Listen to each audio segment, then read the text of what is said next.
श्री शिवाय नमस्तोभ्यम। हर हर महादेव। आप सभी को हमारी तरफ से अक्षय तृतीया की बहुत बहुत शुभकामनाएं। दोस्तों, सभी को पता है कि 30 तारीख को हो रही है हमारी अक्षय तृतीया। अक्षय तृतीया का जो दिन है वो माता लक्ष्मी का वास माना जाता है। आप सभी के घरों में हमेशा बना रहे माता लक्ष्मी का वास, यही मेरी मनोकामना है। तो आज के वीडियो में हम लोग दो बहुत ही महत्वपूर्ण उपायों के बारे में बात करने वाले हैं। दोनों ही उपाय आपको अक्षय तृतीया की तिथि पर करने हैं।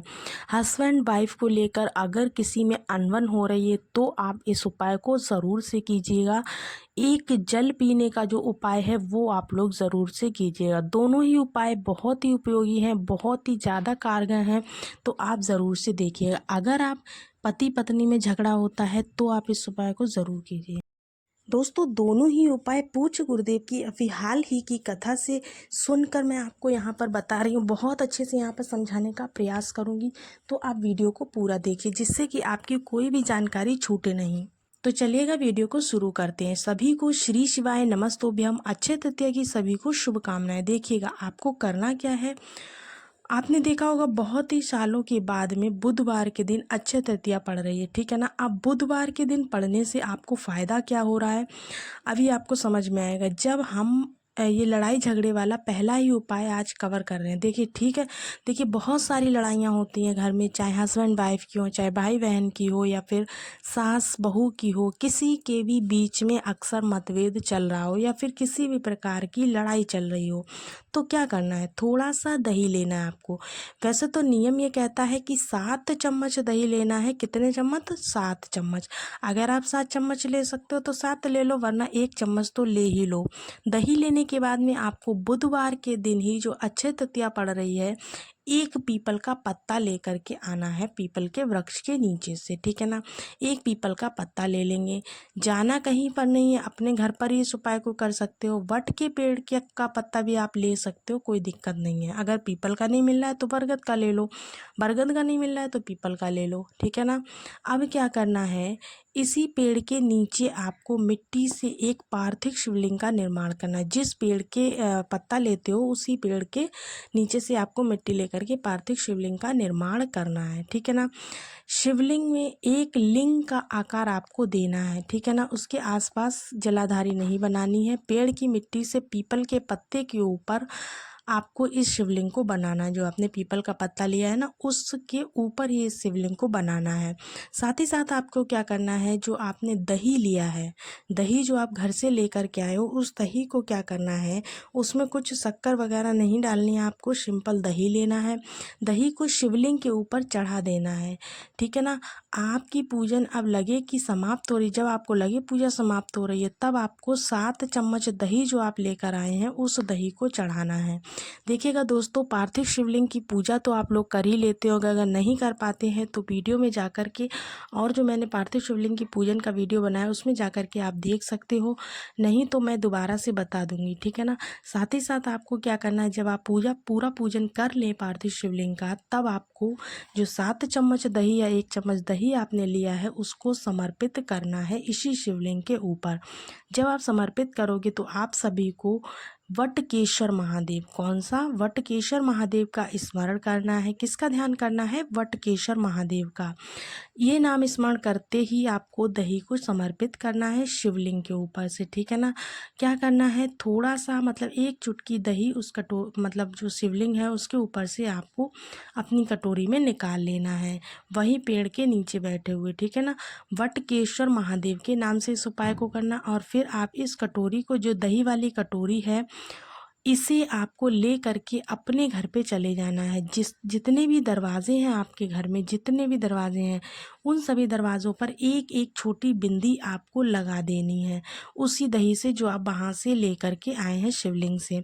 आपके घर परिवार में जो भी किसी प्रकार की लड़ाइयाँ झगड़े, जो भी आपके इशू बनते हैं, वो सारे के सारे आपकी दिक्कतें जो है लड़ाई झगड़े वाली ख़त्म होने लगेंगी धीरे धीरे। देखिएगा, केवल आपको बिंदी लगानी है और कुछ भी नहीं करना है। और जो पार्थिव शिवलिंग आपने बनाया था उसे जल में डाल करके विसर्जन कर सकते हैं, या फिर छोटी सी कोई बाल्टी ले लेना, उसके अंदर आपको डुबा करके अच्छे से घुल जाने देना है। ये बाल्टी आप अपने घर से लेकर जाएंगे। फिर उस जल को उसी बरगद या पीपल के पेड़ की जड़ में आपको विसर्जित कर देना। इस तरह से आप पार्थिव शिवलिंग का विसर्जन वहाँ पर करके तभी आएंगे, ठीक है ना। ये तो हो गया हमारा पहला उपाय। होप सो आपको पहला उपाय अच्छे से समझ में आया हो। किसी प्रकार का डाउट है तो आप कमेंट्स में पूछ सकते हैं। दूसरा जो उपाय है वो क्या है? दूसरा उपाय हमारा जल पीने वाला उपाय है। इसको हमें कैसे करना है? देखिए, उपाय आपको दो चीज़ों में फ़ायदा करने वाला है। बुधवार के दिन अगर अक्षय तृतीया पड़ती है या आपके लिए बड़े सौभाग्य की बात होती है, तो आपको क्या करना है? यह उपाय करना है दो चीज़ों में से। यह उपाय आपको फ़ायदा करने वाला कौन सी वो दो चीज़ें हैं, कौन सी वो दो बातें हैं, उनके बारे में हम बात कर लेते हैं। देखिए, पहली चीज़ तो आपको ये उपाय फ़ायदा करेगा किसी भी प्रकार की बीमारी से छुटकारा दिलाने में, ठीक है ना। दूसरी चीज़ ये उपाय फ़ायदा करेगा आपको, किसी को भी क्रोध आता है घर में, किसी को भी क्रोध बहुत जल्दी आ जाता है, तो ये उपाय आपको फ़ायदा करने वाले हैं। अब आप करेंगे कैसे इस उपाय को? देखिए, जो भी व्यक्ति क्रोधी टाइप का या उसका क्रोध शांति नहीं होता है, तो आप इस उपाय को उसके लिए कर सकते हैं। इसके लिए आपको करना क्या है? जल लेना है लोटे में, जो नॉर्मली जो लोटा होता है ना घर में पूजा पाठ वाला, उस लोटे में जल लेना है। जल के अंदर आपको गंगा जल डालना अनिवार्य है, ठीक है ना। इसके बाद में हमें क्या करना है? सबसे पहले पीपल का 5 पत्ता लेना है। कितना लेना है? 5।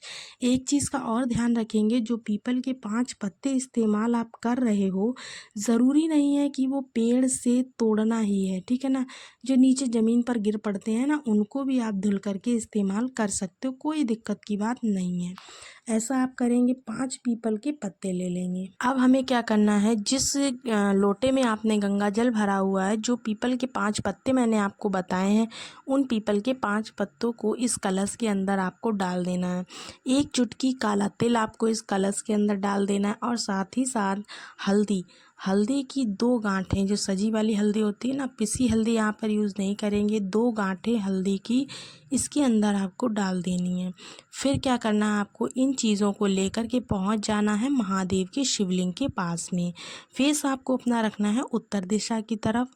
इसके बाद में आपको क्या करना है? जो भी व्यक्ति क्रोध करता है, या जो भी व्यक्ति को गुस्सा बहुत आता है, जो भी व्यक्ति बीमार बहुत रहता है, उस व्यक्ति का नाम और गोत्र बोल करके आप सभी को उस जल को महादेव की शिवलिंग के ऊपर समर्पित कर देना है।